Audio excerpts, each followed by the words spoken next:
O Senhor esteja convosco. Ele está no meio de nós. Proclamação do Evangelho de nosso Senhor Jesus Cristo, segundo São Lucas. Glória a vós, Senhor. Aconteceu que num dia de sábado, Jesus foi comer na casa de um dos chefes dos fariseus, e eles o observavam. Jesus notou como os convidados escolhiam os primeiros lugares. Então contou-lhes uma parábola. Quando tu fores convidado para uma festa de casamento, não ocupes o primeiro lugar. Pode ser que tenha sido convidado alguém mais importante do que tu, e o dono da casa que convidou os dois venha te dizer: dá o lugar a ele. Então tu ficarás envergonhado e irás ocupar o último lugar. Mas quando tu fores convidado, vai sentar-te no último lugar.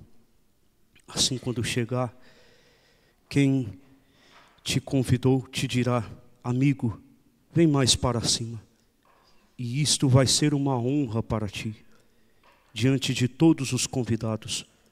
Porque quem se eleva será humilhado, e quem se humilha será elevado. E disse também a quem o tinha convidado: quando tu deres um almoço ou um jantar, não convides teus amigos, nem teus irmãos, nem teus parentes, nem teus vizinhos ricos, pois estes poderiam também convidar-te, e isto já seria a tua recompensa. Pelo contrário, quando deres uma festa, convida os pobres, os aleijados, os coxos, os cegos.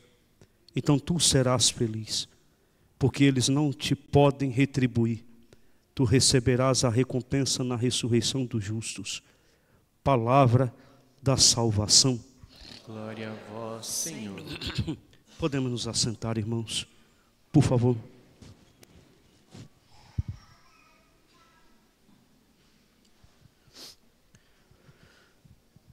O que eu vou tentar, gente, colocar aqui para vocês, mediante a esse evangelho, vou tentar aqui observar, tratar com vocês, colocar exemplos dos dois lados da moeda, tanto de um lado quanto de um outro. Quanto para a questão do orgulho, da vaidade, quanto a questão da humildade. Quanto também da questão do ganho, como também da questão da perda. Porque, meu irmão, nem sempre aquilo que parece ser um ganho vem realmente ser um ganho. Porque muitas das vezes aquilo que pode ser ganho pode depois vir se transformar numa perda. Como o padre colocou hoje de manhã, e muito bem lembrei, nem tudo que reluz é ouro. Essa parte, meu irmão, fique muito bem guardada, porque ela vai servir para uma compreensão ainda melhor. Nem tudo que reluz é ouro. Nem tudo aquilo, meu irmão, que venha a parecer ser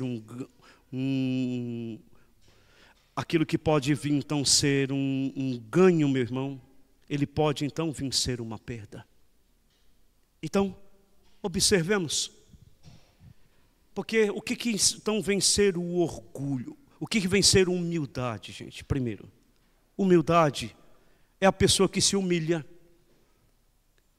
Humildade é a pessoa que se rebaixa. Humilde, meu irmão, ele não faz aquilo que ele quer, mas ele faz aquilo que é preciso, que é necessário. Humilde, meu irmão, como o padre sempre diz, ele espera ouvir, não o que ele quer ouvir, mas o que ele tem que ouvir. Humilde, meu irmão, as decisões que ele toma, aquilo que ele faz, não é aquilo que está dentro do desejo dele, mas, sobretudo, meu irmão, aquilo que está sobre o desejo de Deus. Porque nós temos que entender a verdadeira característica do humilde, ao menos, meu irmão, nesse nível espiritual, é como então diz o próprio beato Carlo Acutis: tema do nosso retiro a semana que vem, que irá acontecer aqui na paróquia domingo que vem. Não eu, mas Deus. O verdadeiro humilde, ele compreende. Não sou eu, mas é Deus. Não depende de mim, depende de Deus. Não sou eu que faço, é Deus que realiza. Eu estou, não porque eu quero, mas é porque Deus quer. Gente, você está entendendo o que é humildade? Não eu, mas Deus. É Deus exatamente em mim. Quer ver que eu coloque então algum exemplo de cima disso que eu acabei de colocar? Quer ver então? Por exemplo, eu já fui de ministério de música. Mas o ministério de música aqui presente há de até de me ajudar e confirmar. É ou não é verdade que quantas das vezes é que a gente canta e toca uma determinada música, que por diversas vezes foi muito bem tocada, muito bem cantada, e que aquilo, meu irmão, em certo momento nos traz até uma certa segurança. A gente se sente seguro, meu irmão, naquilo que a gente está acostumado. É ou não é verdade? A gente se sente seguro com uma música que nós já cantamos por diversas vezes. A gente se sente seguro tocando uma música quando ela já foi tocada por diversas vezes. Mas não sei se já aconteceu com eles, mas quantas das vezes, depois de já ter cantado ou tocado por diversas vezes uma determinada música, mas houve um momento que não saiu absolutamente nada. Esquece a letra, não consegue entrar no tom, sabe? Acontece de tudo, gente. Ou seja, verdadeiramente foi uma merda. Quantas das vezes, aí gente, eu vou colocando então mais exemplo para vocês então entenderem. Quantas das vezes também, nós como padres, ou até mesmo condutores, gente, de grupo de oração, pregadores, quantas das vezes, irmãos, eu digo então às vezes por mim, quantas das vezes que nós padres, já devido ao tempo, já estamos acostumados em fazer homilias, pregações. E outro detalhe, quantas das vezes é que nós já pregamos até mesmo um determinado assunto, ou até mesmo uma parte do Evangelho, da Bíblia, que nos é então tão conhecido, e que nós, em momento, tiramos de letra pregar sobre aquele assunto, ou pregar sobre aquela parte da Bíblia, mas na mesma circunstância, gente, como então, por diversas vezes eu consegui pregar bem, desenvolver bem, fazer bem uma pregação, uma homilia com aquele evangelho, com aquele tema, mas também já houve tempos em que com o mesmo evangelho, com o mesmo tema, não vinha absolutamente nada. Ou seja, a homilia foi um fracasso, foi uma derrota. Gente, isso já aconteceu diversas vezes comigo. Quantas das vezes celebrando uma missa por cura e libertação, gente, que já celebrei muitas. Que então foi uma unção, foi um poder, foi um fogo, mas chegou naquele outro dia, não saiu nem faísca, meu povo.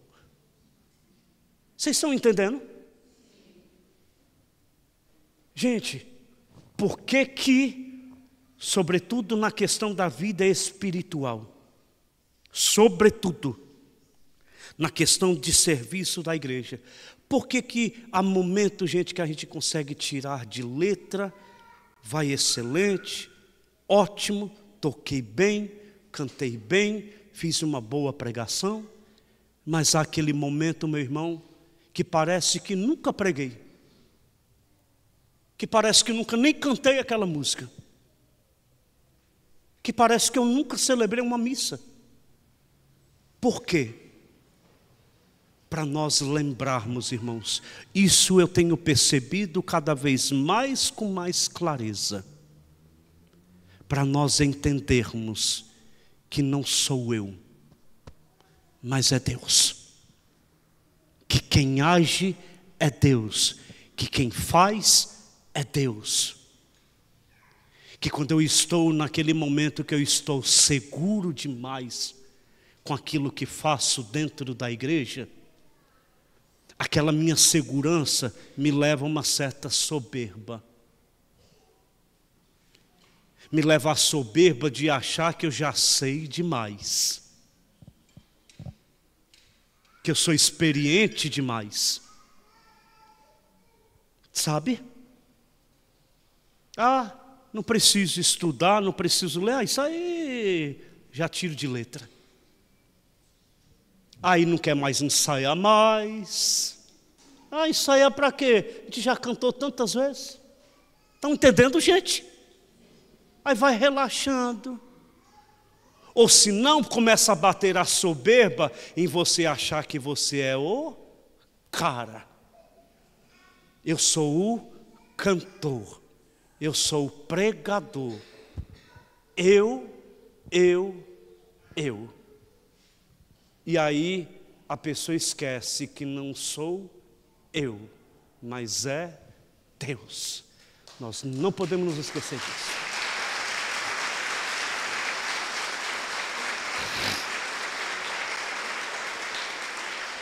Irmãos, não acha escândalo, mas Deus muitas das vezes, irmãos, Ele tem que o quê? Igual um pai, e Deus é pai.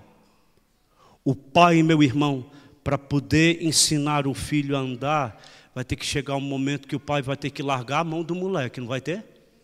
E o moleque vai ter que descer a bunda no chão, não vai? Até mesmo os peitos no chão, não vai? Porque é só dessa maneira que ele vai perder o medo e vai então aprender a andar. É ou não é verdade?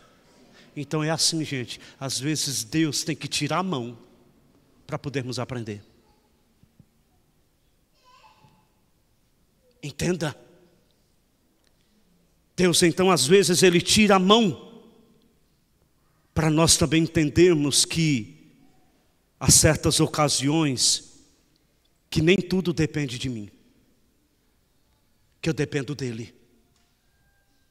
Para mim não me esquecer, gente, que a minha vida está ligado a Ele, que eu preciso dEle, eu dependo dEle, que se não for Ele em mim, eu não faço absolutamente nada. Se não é Ele em mim, se não é a graça dEle em mim, eu não canto absolutamente nada. Então nesse momento, gente, Deus tira a mão para nos fazer entender que eu sem Deus não sou absolutamente nada. Então, irmãos, chega de orgulho, chega de soberba, chega de vaidade. Vamos aqui entender, sobretudo os servos de igreja, não sou eu, mas é Deus. Se não é Deus em mim, a me guiar, a me ensinar, a me ungir, a me capacitar, meu irmão, a me levar, eu não vou fazer absolutamente nada.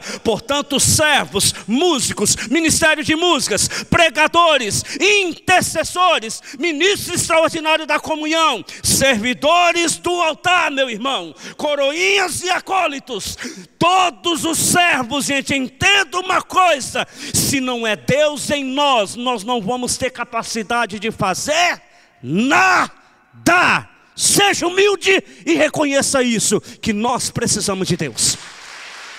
Eu preciso de Deus.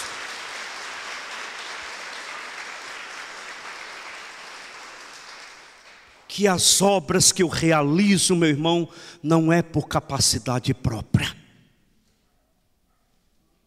É graça de Deus. Então, nos momentos, irmãos,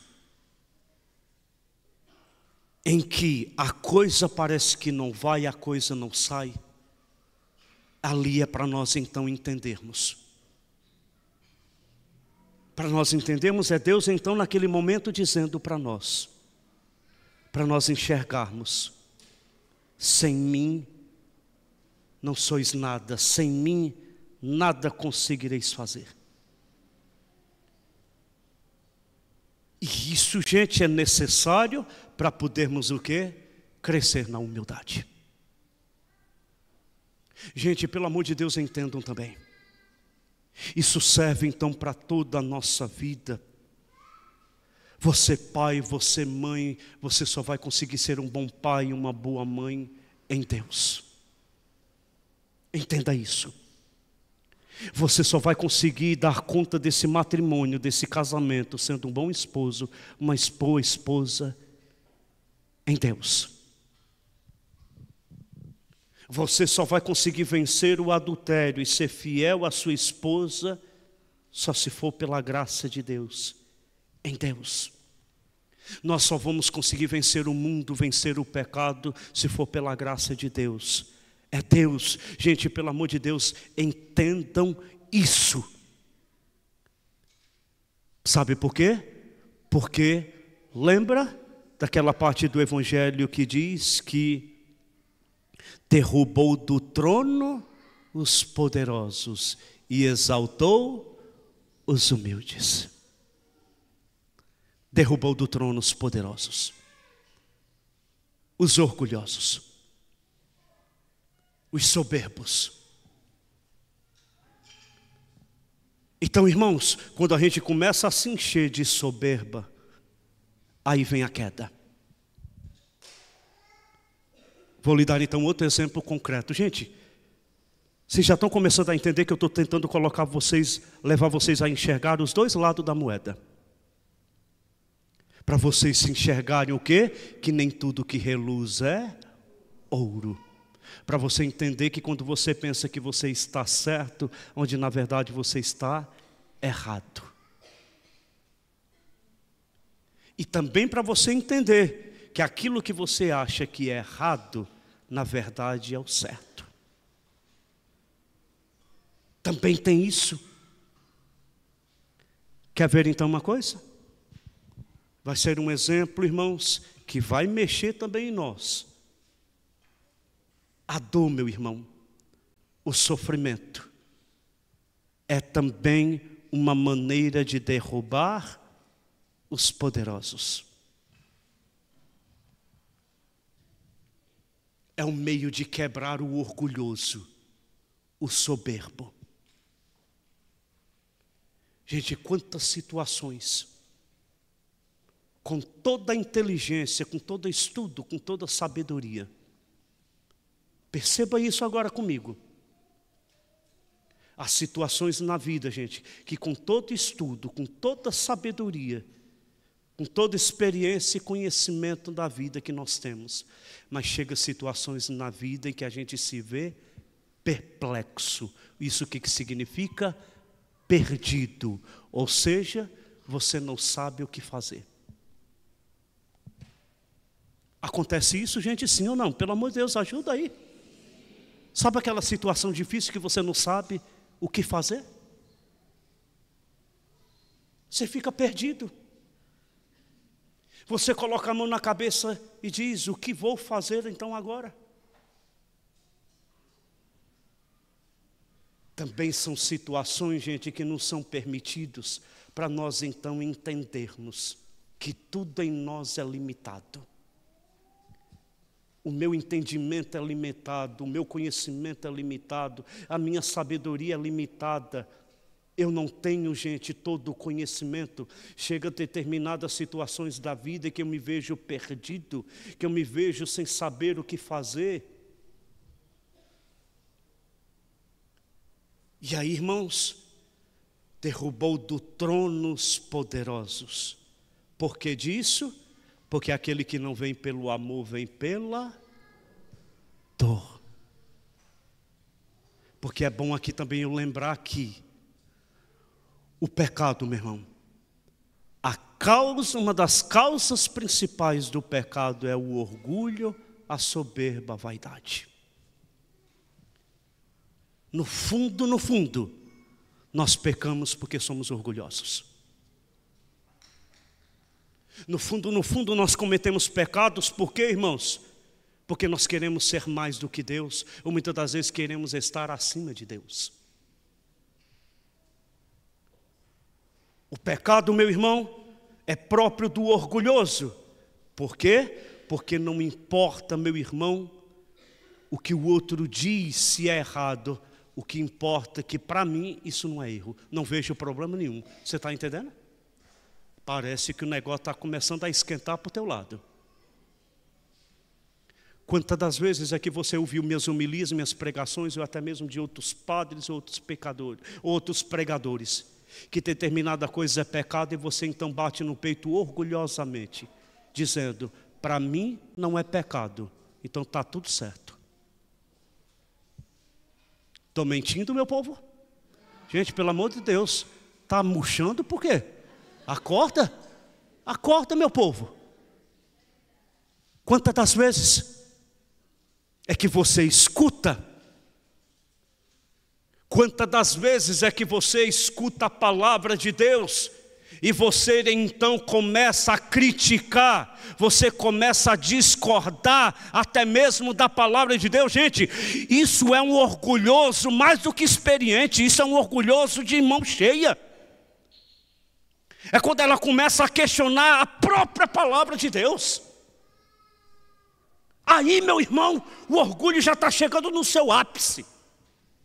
Porque quando ela começa então, gente, a não concordar, a criticar a palavra humana de um padre, tem um peso, mas quando ela começa a criticar e a discordar da palavra de Deus, meu irmão, ela já chegou no limite máximo de orgulho, de soberba. É quando então ela escuta a palavra e ela começa então a dizer, não concordo. Quer ver uma coisa? Bora lá. Na palavra de Deus, quer ver como uma coisa que todo mundo urra quando eu falo? A palavra de Deus, Jesus então diz que o homem, e aí fica claro, quando Jesus fala o homem, está valendo para o homem e para a mulher. Amém? Amém?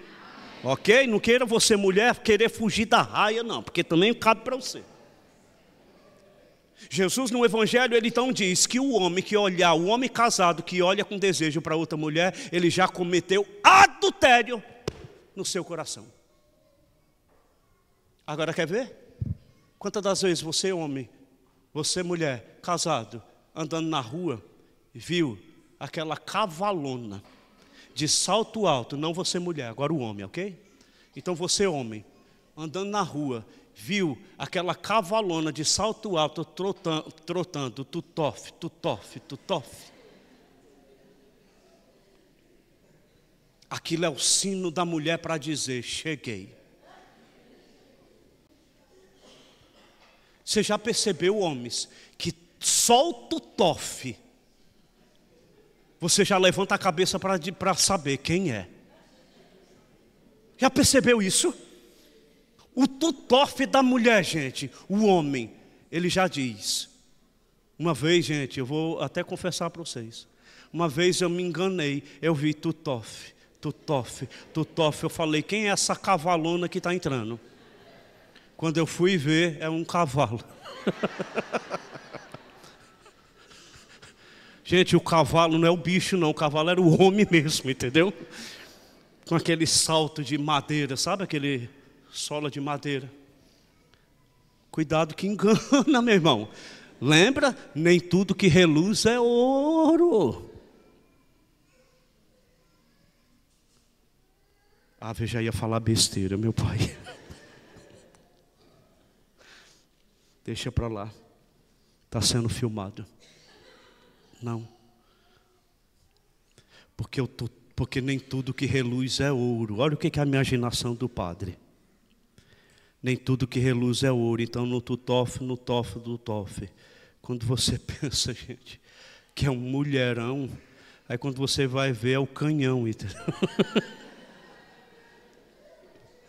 Ai, Jesus. Mas deixa para lá, gente, mas verdade. Mas vamos aqui.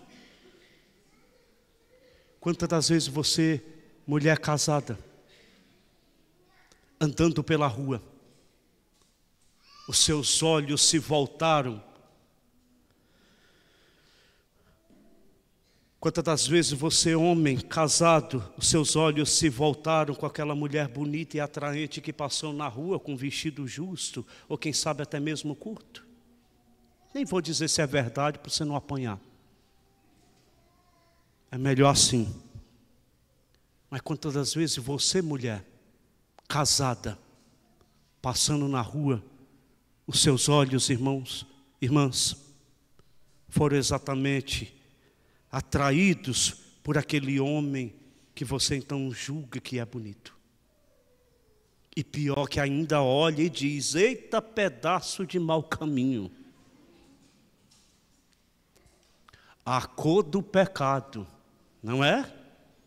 E aí inventam. Pois então Jesus está dizendo: pois estes já cometeram adultério no seu coração. Só que aí, meu irmão, entra aqui o orgulho, a soberba e a vaidade. Você então bate no peito e diz: não vejo nada de mal nisso. Acho um exagero. Não concordo. Aí você já chegou ao ápice da vaidade, do orgulho. Gente, está entendendo o que é orgulho? Olha aqui. E aí, sexto mandamento. Sexto mandamento nos diz, irmãos, que não pecar contra a castidade. O que é pecado contra a castidade? É todo e qualquer tipo de relação sexual fora do matrimônio, seja sozinho ou acompanhado. Pode, inclusive, a masturbação, inclusive. O Catecismo da Igreja Católica, aquele livro amarelinho, ele diz com todas as letras e clareza: a masturbação é pecado mortal, é pecado grave. Mas o orgulho, o soberbo, ele então diz para ele mesmo: não vejo problema nisso, não vejo pecado, é comigo, não é com ninguém, não estou fazendo mal a ninguém, então está tudo certo. Orgulho.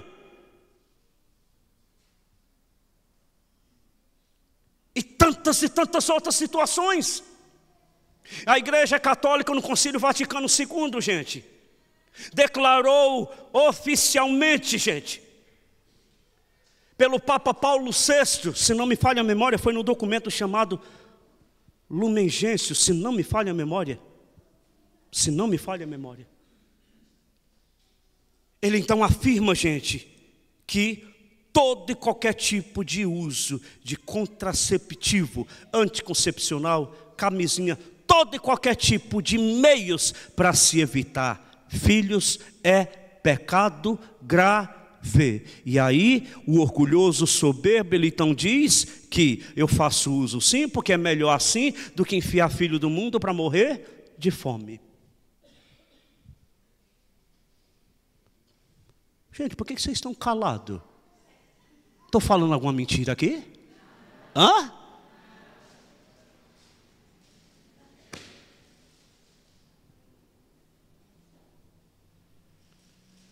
O orgulho soberbo, o vaidoso.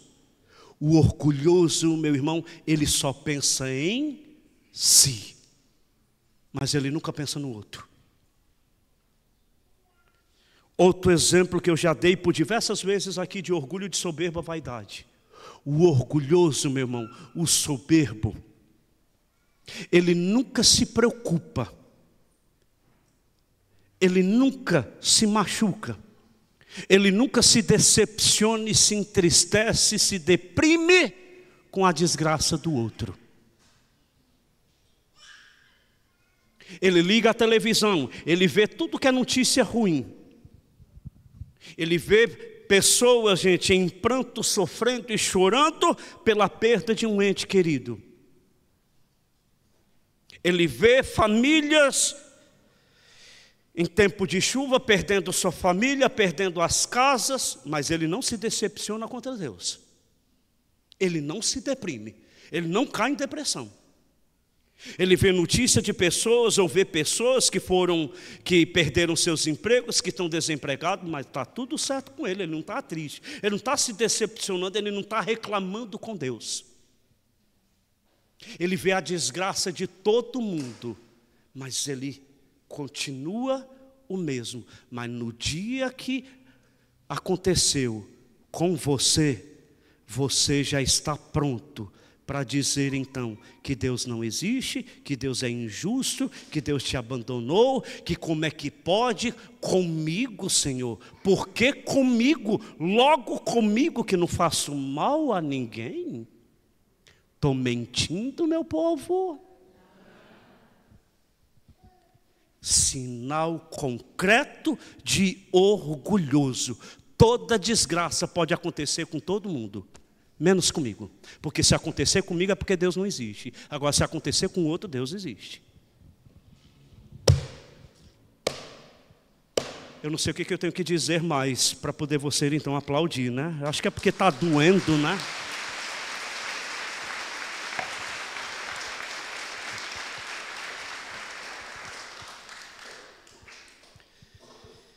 O soberbo, o orgulhoso. O soberbo, o orgulhoso, meu irmão, ele sempre quer ter mais, ele nunca quer ter menos. O orgulhoso, o soberbo, meu irmão, ele sempre quer aparecer, mas nunca ele quer desaparecer. O orgulho e o soberbo, ele sempre quer ganhar, mas ele nunca quer perder. O orgulho, o soberbo, meu irmão, ele sempre quer ganhar, mas ele nunca quer dar.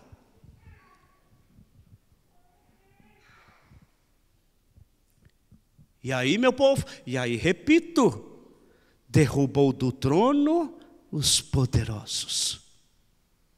Aquilo que você acha que é ganho, acaba sendo perda.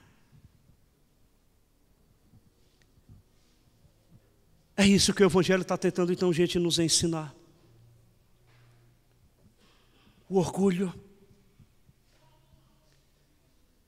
E quantos orgulhosos nós encontramos dentro da igreja. Gente, eu vou colocar aqui alguns sinais de orgulhoso que às vezes, apesar que eu já coloquei aqui alguns, que as pessoas não conseguem então ver e enxergar. Quer ver um sinal de orgulho, de soberba e vaidade? Que eu vejo muito acontecer e às vezes as pessoas não conseguem enxergar. O orgulho, soberba, a vaidade, quando ele acontece mediante ao tempo, a experiência de vida vivida.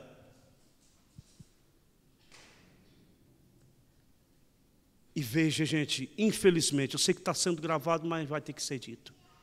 Mas quantos padres, irmãos, é que cheio de soberba, ele diminui o outro padre só porque ele tem mais tempo de padre do que o outro. Ele exige respeito pelo tempo de padre que ele tem.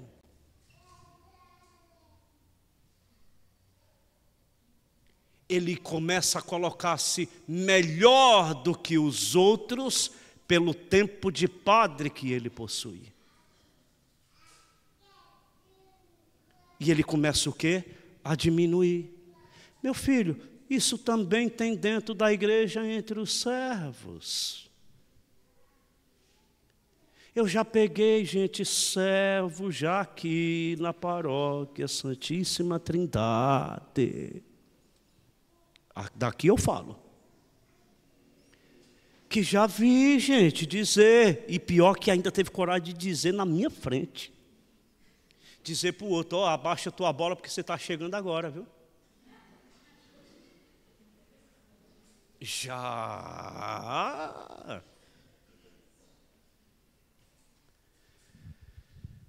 Vou falar também. No meu início de caminhada de dentro da igreja, lá por volta do ano, meu irmão, apesar que já tinha sido já um certo tempo, mas eu acho que eu entrei de cabeça mesmo em ministério de música, eu acho que por volta do ano de 2001, 2002, já tem tempo, hein? Tem tempo. Mais ou menos em 2001, 2002, que eu não me esqueço até hoje. Quando foi na Semana Santa para fazer a escala para a Semana Santa, não é? Começaram exatamente nisso. Não. A missa do sábado de aleluia é uma missa mais longa, tem que ser com pessoas mais experientes. E os menos inexperientes era naquela missa de, entre aspas, meia boca, sabe?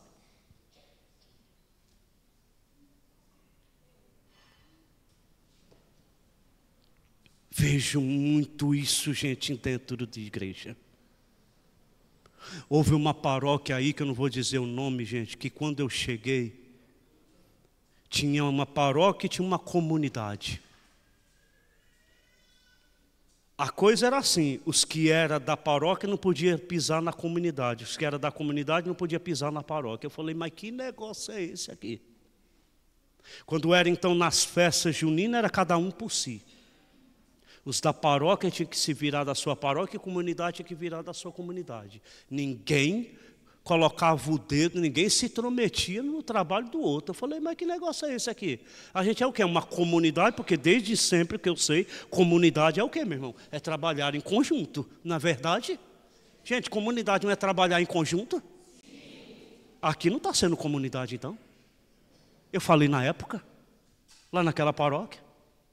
Pois eu bati no pé e disse, muito bem, a partir de hoje o negócio vai ser o seguinte, querem festa junina? Então muito bem, vai ser uma única equipe. A equipe que trabalhar na paróquia vai ser a equipe, eu já ia quase falando o nome. A equipe que vai trabalhar na paróquia é a mesma equipe que vai trabalhar na comunidade. As duas irão se juntar para trabalhar. Se não for assim, então muito bem. Qual é a minha decisão? Está cancelada a festa. Tanto na paróquia quanto na comunidade. Querem assim? Tudo bem, padre. Não tem jeito, então bora. Eu falei, é mesmo, não tem jeito não, vai ter que ser assim. E passou a ser desse jeito. Foi onde a coisa cresceu. Sabe por quê? Porque a união não faz só o açúcar, a união faz a vida mais doce. E com força também.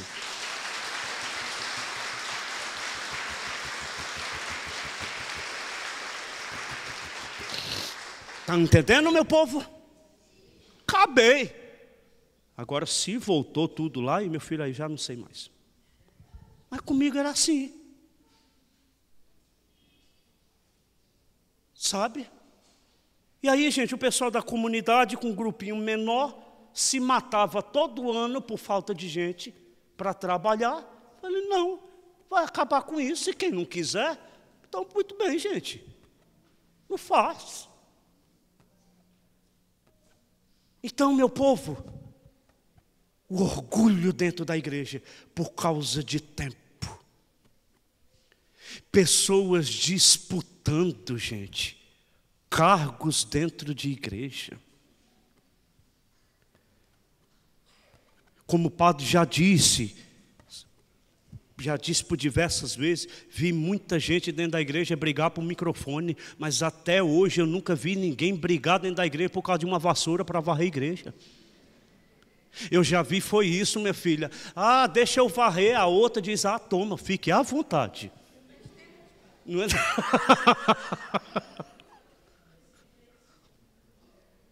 Gente, a paz reina para quem limpa a igreja, sabe? Porque ninguém faz questão, quer limpar, fique à vontade. Mas já vi muita gente brigar por causa de microfone. Sabe por quê? Porque, veja, gente, quer ver que vamos fazer aqui um teste. Quem conhece as mulheres que limpam a igreja aqui na paróquia, levanta a mão. Olha para o lado, gente. Olha para o lado. Não, fique levantado, quem conhece. Olha para o lado. São poucos, não são? Agora, muito bem. Quem conhece aí o padre Clécio com o microfone na mão, levanta a mão e grita eu. Meu filho, se não conhecer, então você está cego. Você está me vendo agora. Está entendendo? Então, irmãos, o soberbo, ele sempre quer o melhor. E ele quer o melhor, e ele sempre quer ser o melhor. Gente, quer ver? Olha aqui. Quantas das vezes é que nós caímos em ira, em raiva, em paciência, quando a coisa não saiu como eu esperava que saísse?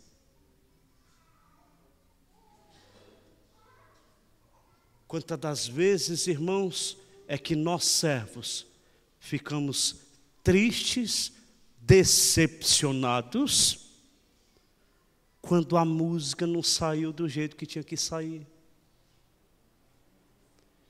Quando a pregação não saiu como eu esperava que saísse.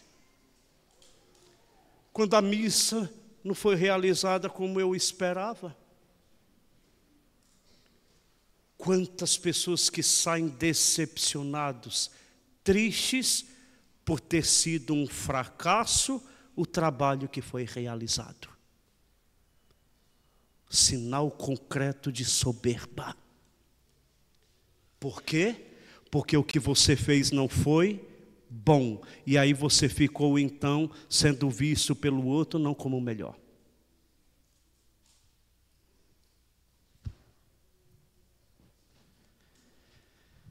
Eita, Padre, derrubou do trono os poderosos. E aí por isso que Deus pode permitir a dor e o sofrimento. A forma de Deus derrubar o nosso orgulho, muitas das vezes é permitir que passemos pelo sofrimento, meu povo.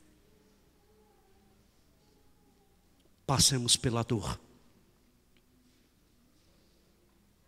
Muitas das vezes Deus permite que passemos pelas dores, irmãos, pelas perdas, pelas doenças, porque é só dessa maneira que muitos conseguiram enxergar Deus. No momento da dificuldade,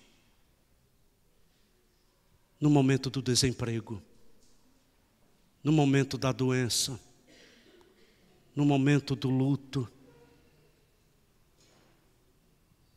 derrubou do trono os poderosos.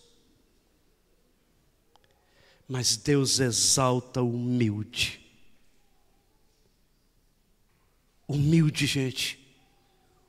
Humilde. Ele não faz aquilo que ele quer. Ele faz aquilo que tem que fazer. Ele não vai para onde ele quer. Ele vai aonde ele tem que ir. Humilde, ele mais obedece do que manda. Aliás, me ensinaram e eu sempre concordei. A pessoa que ela não sabe obedecer, ela nunca vai aprender a mandar. Quer que eu fale de novo?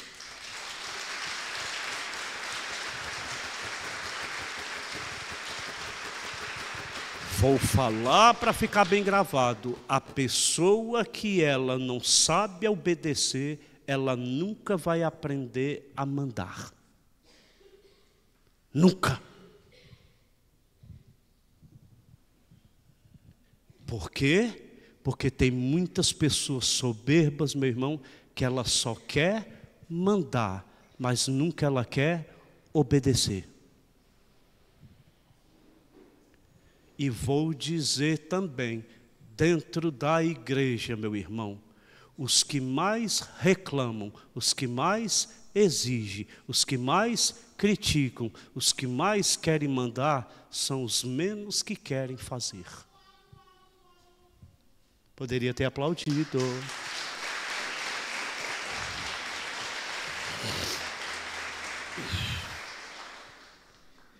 Ele manda, mas ele nunca quer fazer.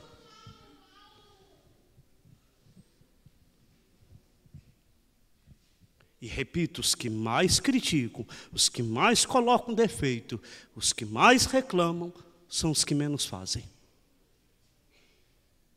Ele quer ver o outro fazer, e fazer do gosto dele, mas ele não quer fazer. Ele quer que o outro lute para algo melhor, mas ele não quer lutar por um bem maior. Você está me entendendo? Ele quer que o outro faça, mas ele não quer fazer absolutamente nada. Quer que eu volte a lembrar? Lembra da minha titia? Ele quer que o outro reze por ela, mas ela não quer rezar.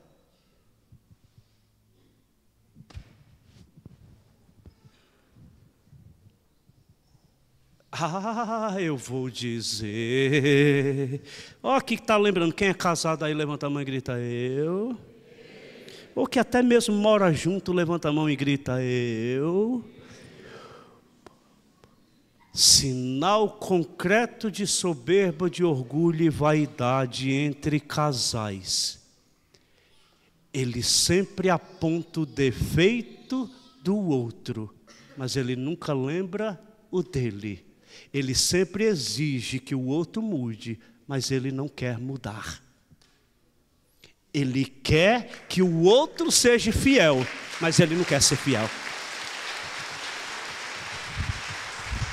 Aplauda mesmo!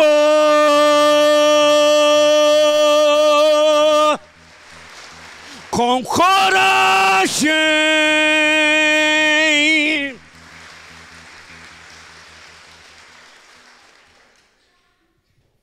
Os orgulhosos estão pensando que é só dentro da igreja, meu irmão.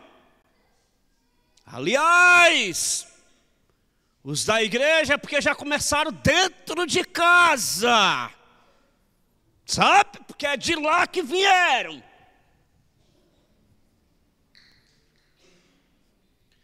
O orgulhoso, o soberbo, meu irmão, ele sempre vê o defeito do outro, mas ele nunca vê o dele. Ele quer, meu irmão, que o outro respeite ele, mas ele não quer respeitar. Ele quer que o outro mude, mas ele mesmo não quer mudar. Ah, meu filho, muito recentemente aí, veio um casal aqui conversar comigo, meu irmão, conversar comigo. Ah, meu filho, mas não contei conversa. Desci a lenha, meu irmão. Primeiro veio um, depois veio o outro. Falei, muito bem, vai sair daqui surrado os dois. Porque era uma situação clara que estava sendo isso, gente. Era um jogando a culpa no outro, mas ninguém estava querendo assumir a culpa. E eu falei muito bem claro para ela, eu falei, minha filha, lamento lhe dizer, ou você muda, ou o seu casamento já está acabado, porque lamento lhe dizer, o seu casamento já está acabando. Ele já está por um fio. Ou você muda, ou senão, minha irmã, logo, logo esse casamento vai acabar, por quê? Porque ele já está acabando. E aí ela só o quê? Só colocando, só jogando para ele, porque é ele. Eu falei, minha filha, esqueça dele, porque daqui a pouco é com ele que eu vou conversar. Agora eu quero saber, é você agora. Comigo é assim, meu povo. É próprio do soberbo ele sempre jogar para o outro. Ele nunca tem culpa de nada. O casamento está em crise, mas o culpado é ele. Casais, imagine um retiro de casais com o Padre Clécio. Meu Deus, não é?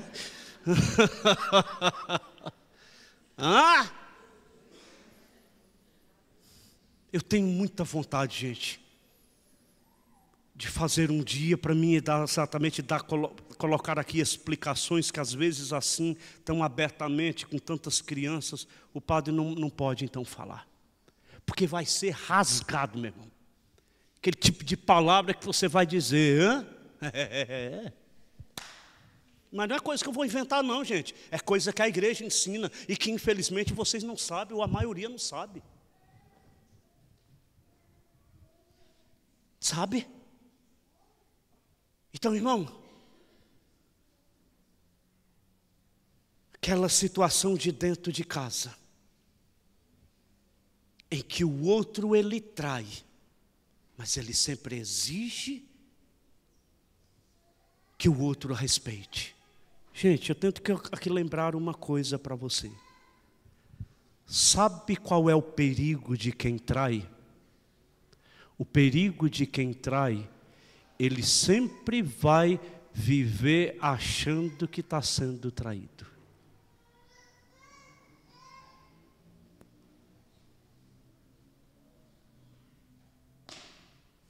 Isso eu estou dizendo sobretudo quando descobre. Eu já vi muitos casamentos, meu irmão, indo para buraco abaixo exatamente por causa disso. O outro que traiu, então muito bem. Agora, meu irmão, ele está numa grande luta interior. Mas será que ela não vai se vingar? Será que ela não está dando troco? E aí começa o quê? A desconfiança. Começa então, meu irmão, a levantar a hipótese que não existe. Começa então os julgamentos, as acusações. Casais, eu estou mentindo.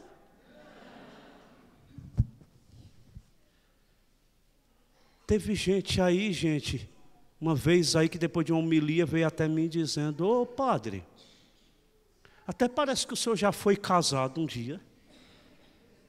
Porque as coisas que o senhor fala, padre, é tudo que realmente os casais vivem dentro da casa.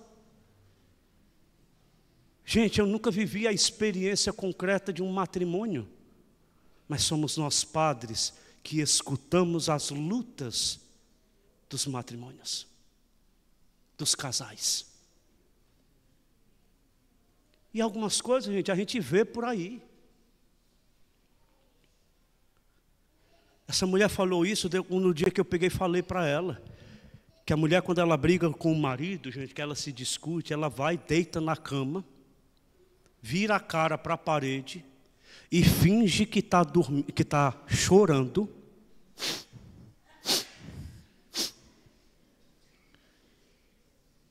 Sabe por quê? É manha da mulher para ver se o marido fica com dó para pedir perdão.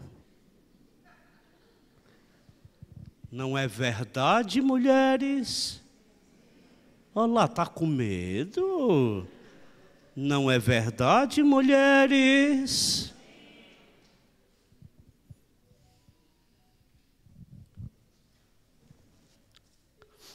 Fica fingindo que está chorando, gente.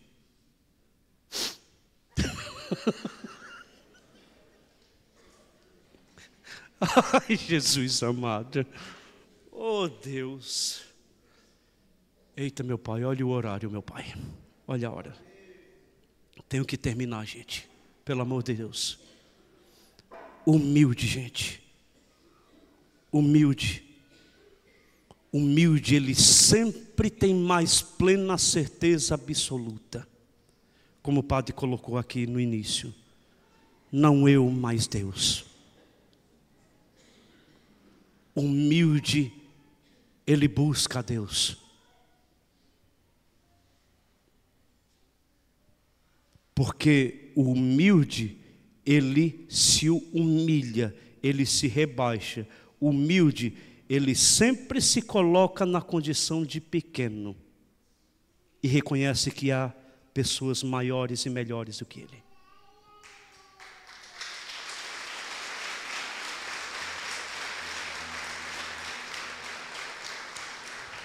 Humilde reconhece: eu não sei de nada, eu não consigo, por isso que eu preciso de ajuda.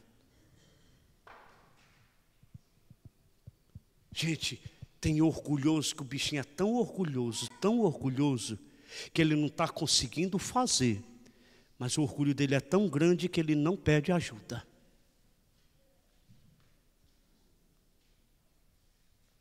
Porque ele quer mostrar para todo mundo que ele é capaz.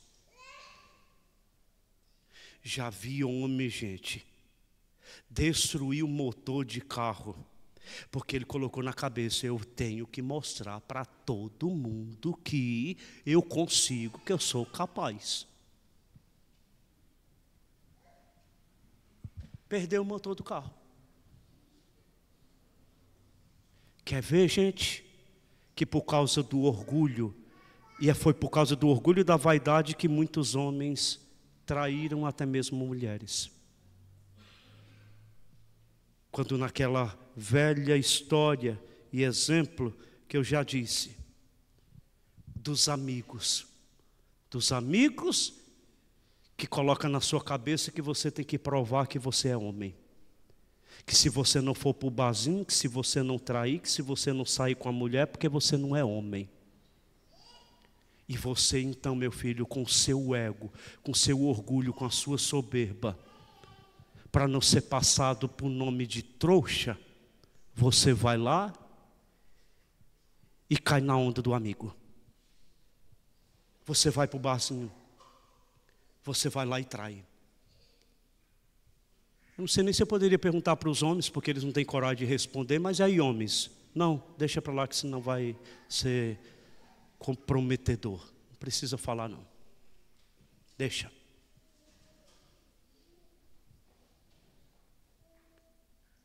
Irmãos, quer ver outra coisa? Quantas brigas, quantas desavenças, quantos ódios e raivas e desavenças surgiram por causa do orgulho, da vaidade. Mas como, padre? Como? Quando você então bateu no peito e disse: eu não levo desaforo para casa. Não foi que você disse: ninguém me humilha. Quantos moleques na escola, a gente briga com o outro, bate na cara do outro, por quê? Ah, padre, eu vou levar desaforo para casa? Não é verdade, meu povo?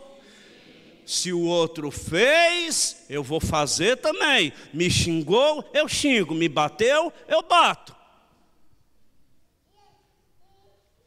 Dá o troco. Soberba, orgulho. Porque se ela não... E ainda diz: padre, se eu não fizesse, eu ia morrer do coração. Porque ir para casa sem ter dado o troco, padre, eu ia morrer do coração dentro de casa, com aquilo dentro de mim. Por que eu não disse? Por que eu não falei? Por que eu não briguei? Por que eu não bati? Eu aguentei desaforo. Não é assim, meu povo?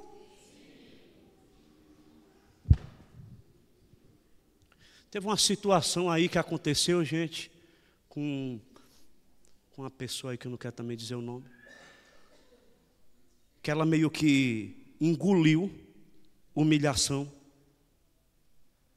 permaneceu quieta, mas quando chegou em casa a pessoa ficou doido. Ela falou assim: estou ao ponto de pegar o carro e ir lá voltar, porque eu não aguento, porque me arrependi de não ter falado nada, me arrependi de não ter lascado o murro na cara. A pessoa ficou doida por dias. Por quê? Porque não se conformava de ter ficado quieto. Olha, gente, quantas brigas, quantas desavenças, por causa do orgulho, da soberba, da vaidade. Você está entendendo, gente? Que a causa do pecado é o orgulho, é a soberba.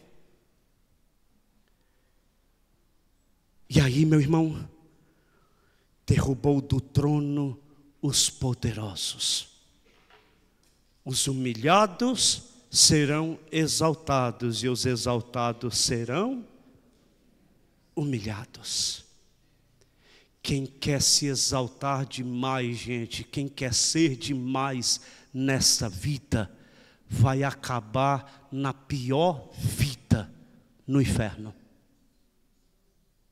Mas o humilde que se rebaixa e perde essa vida, vai acabar ganhando a vida eterna, que vai ser exaltado.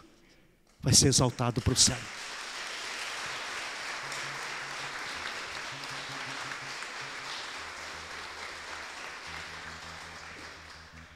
Terminemos, gente, assim, pelo amor de Deus. Acabe com esse orgulho. Quebra, gente, esse orgulho dentro de você. Quebre. Quebre como Santa Teresinha do Menino Jesus quebrou as suas vontades, o seu orgulho dentro do convento, fazendo esforço de conviver e tratar bem uma freira que a maltratava. Gente, é fácil, como o Evangelho diz, você fazer algo de bom, do qual a outra vai ter condição de te retribuir. Agora o difícil é você fazer uma obra boa para alguém que não tem condições nenhuma de lhe dar nada. Quer ver uma coisa? Um novo exemplo para você entender ainda um pouco mais esse Evangelho. É ou não é verdade que para os seus amigos,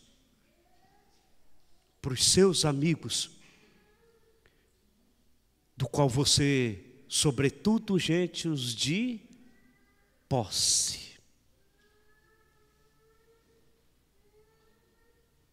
Você já percebeu que quem tem posse, aparentemente tem muitos amigos?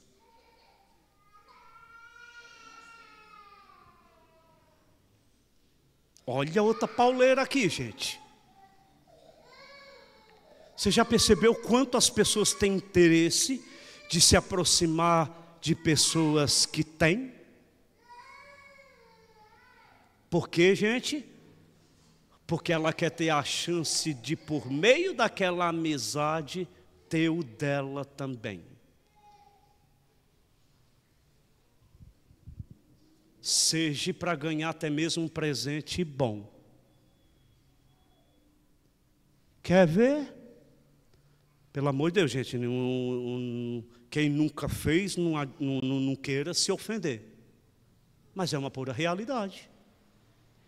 Tem muita gente que escolhe padrinhos para os seus filhos, aqueles que têm mais condição, para poder o quê? Ganhar presente bom. Gente, essas situações acontecem sim ou não?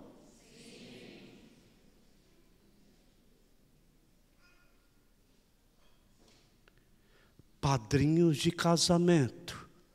Vamos escolher muito, porque quanto mais, são mais os presentes bons que iremos ganhar.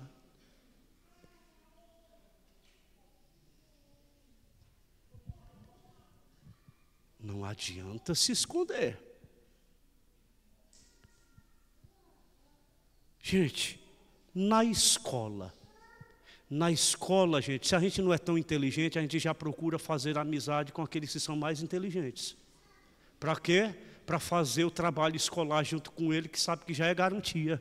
Entendeu? Estou mentindo, juventude. Jovens, isso é verdade, sim ou não? Ninguém quer fazer trabalho na escola com quem é burro. Já percebeu? Ninguém. O negócio está fervendo, meu pai.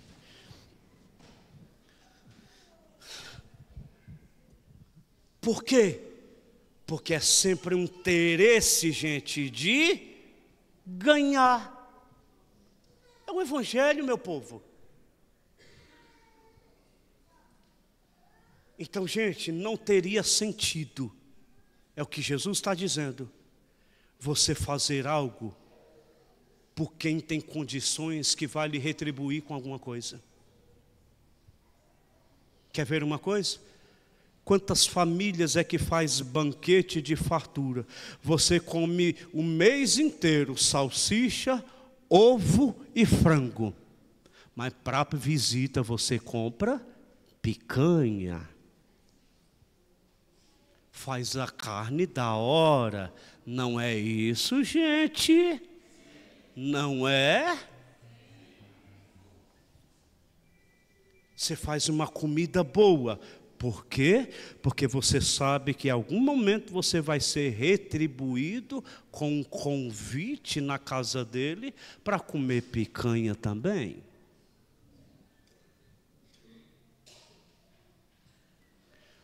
Todo mundo, gente, tem facilidade de oferecer o melhor banquete para a sua família, para algum parente, para algum amigo que tem condições de lhe dar algo. Agora quer ver onde é que eu vou quebrar vocês? Sabe o quê? Quando é para uma pessoa humilde, pobre, de rua, quando dá, sempre dá a comida de sobra de dentro da geladeira.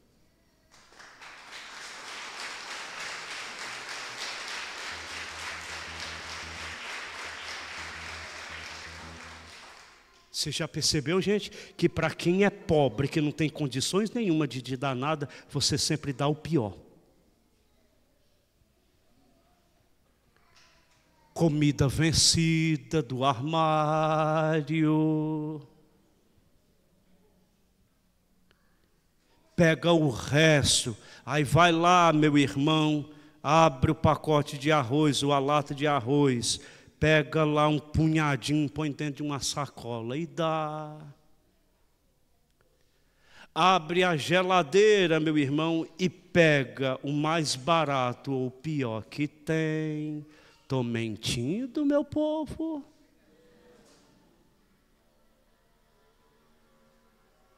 Sabe qual é a obra de caridade, gente, autêntica e verdadeira? Não é aquela, meu irmão, que você tem de sobra, mas é aquilo que tem de você mesmo. É aquela quando você, meu irmão, vai na rua, numa lanchonete, e você tem o dinheiro para comprar, meu irmão, apenas uma coxinha, e aí bate do seu lado no ombro dizendo, paga alguma coisa para mim. E você então diz, toma. Toma. Isso é que é a verdadeira obra de caridade. Não é dar o resto. Sabe por quê? Porque resto não vai fazer nenhuma falta para você.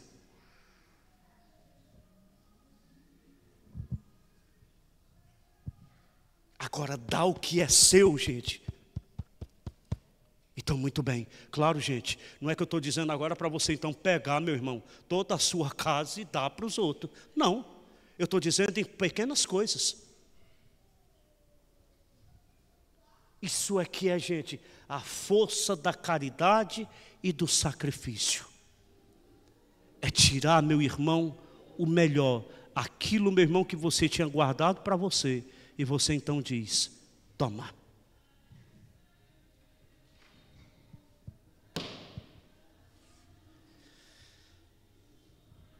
Eu teria mais coisa, mas o horário, gente, já extrapolou até demais. Louvado seja nosso Senhor Jesus Cristo. Se valeu a pena, se Deus falou com vocês, gente, aplauda ao Senhor, por favor. Aplauda, por favor.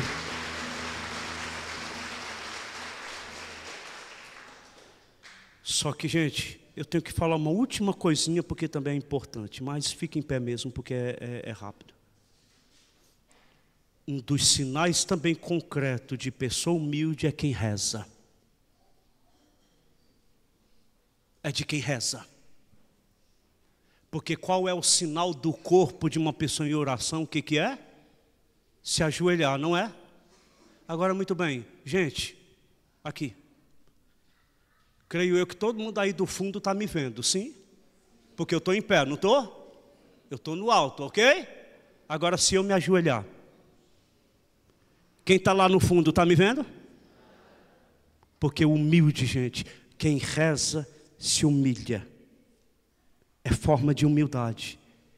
Ele desaparece. Ele diminui. Então, meu irmão, é próprio do humilde rezar. Porque ele desaparece. Para que Cristo possa aparecer. Dá para você me entender? Não eu. Mas Deus.